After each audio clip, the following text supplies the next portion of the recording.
ഈ വീഡിയോ എന്താണെന്ന് വെച്ചാൽ പാലക്കാട് രമേശ് പിഷാരടിയുടെ തെരഞ്ഞെടുപ്പ് പ്രചാരണം തടഞ്ഞ് BJP പ്രവർത്തകർ എന്നുള്ളതാണ്. ന്യൂസ് ചാനലിലൊക്കെ ഈ ഒരു വീഡിയോ വൈറലാണ്. അതേപോലെ UDFന്റെ ഒരുപാട് പ്രവർത്തകരും ഈ വീഡിയോ ഷെയർ ചെയ്യപ്പെടുന്നുണ്ട്. അവരൊക്കെ ഇതിനെതിരെ പ്രതിഷേധിക്കാനാണ് പറയുന്നത്.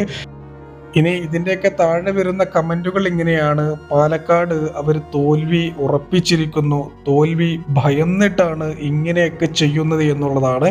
ഇത് ചെയ്യാൻ പാടില്ല. ഒരു സ്ഥാനാർത്ഥിക്ക് എല്ലാ വോട്ടർമാരെയും കണ്ട് വോട്ട് അഭ്യർത്ഥിക്കാനുള്ള അവകാശമുണ്ട് എന്നൊക്കെയാണ് ഒരുപാട് ആളുകൾ അഭിപ്രായപ്പെടുന്നത്.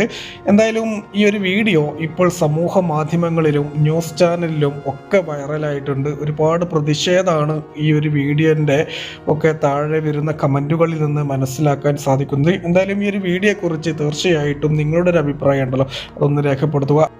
അതേപോലെ നിങ്ങളുടെ കാഴ്ചപ്പാടിൽ പാലക്കാട് രമേശ് പിഷാരടി വിജയിക്കുമോ ഇല്ലയോ?